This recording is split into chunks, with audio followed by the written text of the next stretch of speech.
following podcast is provided by CarePartners Living and Answers for Elders Radio. And welcome back, everyone, to Answers for Elders Radio Network. And we are here again talking about the principles of wellness.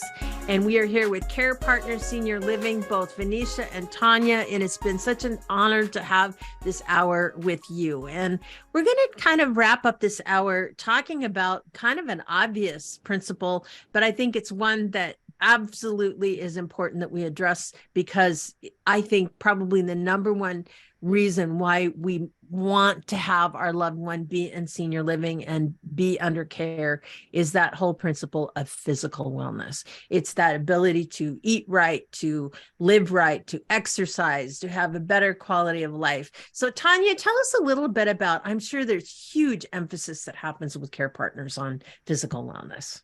Yeah, so actually physical wellness is very important to me personally. I take an interest in this part of our communities. And it's so important as our seniors, as they're aging, that they're still moving. Whether it's moving just arms, whether it's still walking, it is very, very important. And at the cottages, we love in our community, we have courtyards. And there's a lot of areas for seniors to come and walk. I mean, some of them are so committed, they will bundle up with hats, scarves on, and earmuffs and be walking in the cold. They're like, I got to get my daily exercise. Hey, this that vitamin D too. So important. They want that, whether they're walking with a walker, whether they're taking, small steps, whether they're walking briskly. They just want to go out and walk and enjoy the outside, the fresh air. But it's so important.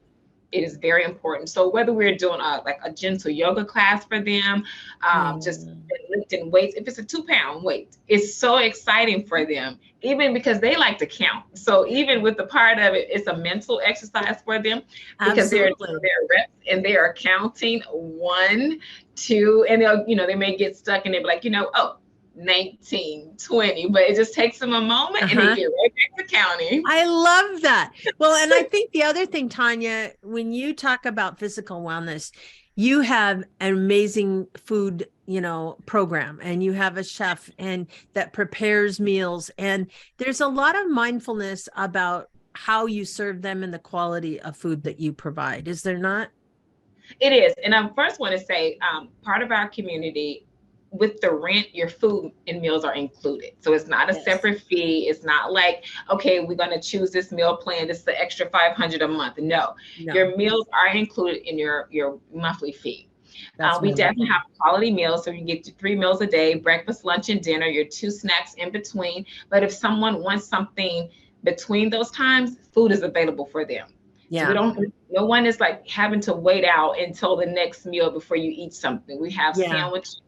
We have healthy snacks available, but we want to make sure that they're feeling full and not hungry or they're starving. Yeah.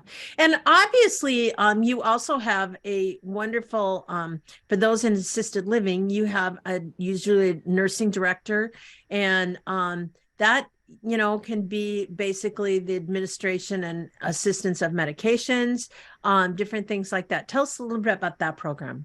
Oh, yeah, we absolutely offer medication management. So in medication management, when they come into assisted living, we will doing the assessment is determined at that time, are they still able to manage their own medications, or do they need us to start managing it immediately? So some family members, they don't need it immediately, but as time go on, we'll reassess them and they realize they need them. But we'll definitely give them their meds, how many times a day. Once the physicians submit the orders to us, we know how many times a day, how many tablets, and that's how we administer. But in memory care, we take full control over the medication management. We don't allow residents to have access to their medication just for safety reasons. Right. And I think that's really a key in the fact that I remember when my mom was still living independently, she didn't realize that she'd already taken her pill, and then she took another pill and she ended up in the hospital overnight because we didn't know what was wrong with her. And she got real loopy, and that was one of the reasons why. But, the thing that it's those things happen. So, I'm going to go sideways though, too, with that is I know for me, which was very important that I had in senior living for my loved one, is the ability to have a care conference. Families can talk to you guys about the quality of care, that physical side of what you're providing, and really this kind of overview of wellness of, how can we do better? And I think one of the things you do is you listen to families, do you not? Absolutely, absolutely. They may give us tips and advice on how to get their loved one to take a shower when they don't want to take a shower that day. So they know what we can do. Like a gentleman told us, he said, just tell my mom right after the shower, you get a bowl of ice cream. So that was her motivator. That's her motivator. That's awesome. 2 ways to get her in the shower every 3 days. Like, you know what, you're going to get that ice cream. So that is so important that families communicate with us and let us know how to make it happen. Yeah. And I think too, when we talk about the activities of daily living, the ability to, you touched on it, the ability to walk and exercise, but it's also, the assistance with bathing and dressing and grooming and getting your teeth brushed or your hair combed or whatever that needs. That's part of that taking care of the body. And I think that's important. There's one more thing I'm going to touch on before we sign off, and that is hydration. I think that is a huge issue with seniors. Is it not? And obviously you guys pay a lot of attention to that. We do. So we have to be creative. We have to be creative to increase the water intake. So whether it's adding fresh fruits or vegetables to the water, slices of cucumbers and lemon, first of all, it's going to catch their attention. And they're like, oh, it's lemon or cucumbers. And they taste a little different in the mint. They want more of that. So that's one of the ways that we can definitely encourage them to drink and consume more water on a daily basis. And that's important. And I think that's one of the things that we do. I think we a lot of times forget to hydrate ourselves. And so that's one of the things that's so important. So we have about 1 minute left. Tonya, tell us a little bit about your move-in special and how can we reach you? Okay, so our move-in special, like I said, we're saving up. You can save up to $2,000 a month based on your spend down.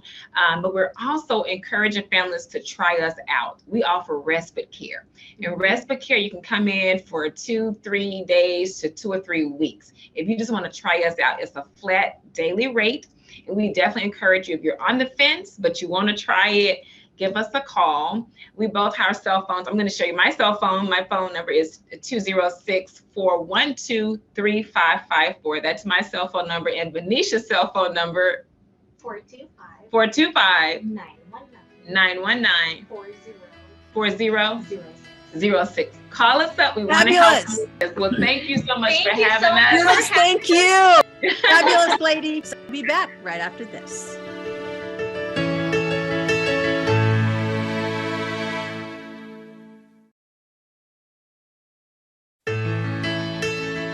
Time to get back to Suzanne and more Answers for Elders. I would like to thank again my guests, my special guests, Venetia and Tonya, who are from CarePartners Senior Living. They are incredible community, and just check them out at carepartnersliving.com. They have communities from north all the way up from Linden, Washington down to Lacey, and they offer all standards of care for seniors, and we're so glad. And also bear in mind, nationally, Answers for Elders is expanding, and we are going to be going across the United States in several different markets. So watch our website. We are going to be listing all the radio stations that are coming soon, as well as you can join our Facebook page.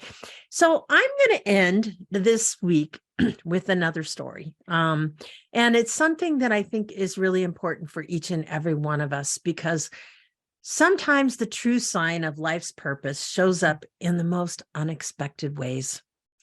For Michael and Jadia Ward, as her father passed away of cancer in 2009, a profoundly impactful event happened.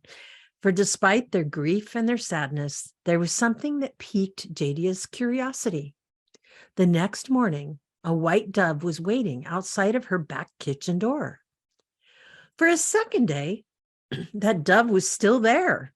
Jadia fed it, and it sat calmly, and she found herself singing to it while strumming her father's guitar, grieving him. She wondered, why is it here? Why did it not show up until now? And I wonder why it's choosing to stay. And with this chance encounter with a dove, they both started to feel it. A new sense of peace that led into a leap of faith into a new life's calling. You know, emotions can define an extraordinary life. The emotional impact of caregiving wouldn't tolerate to going back to the ordinary. And so after caring for Jadia's dad, the Wards needed to find a way to celebrate, to carry forward the love they gave her dad each and every day.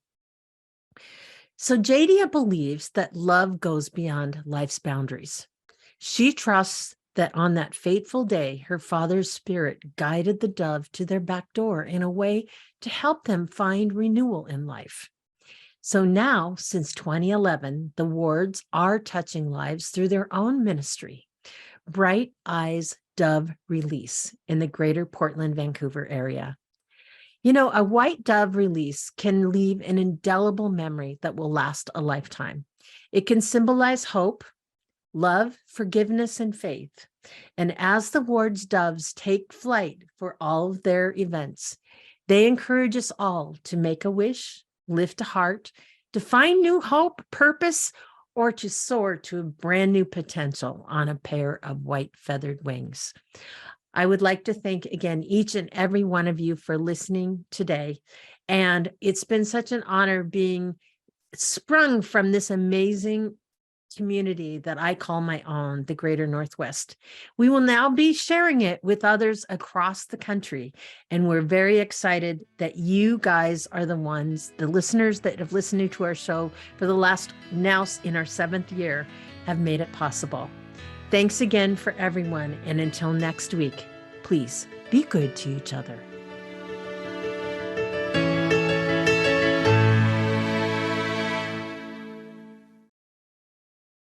The preceding podcast was provided by CarePartners Living and Answers for Elders Radio. To contact CarePartners Living, go to carepartnersliving.com.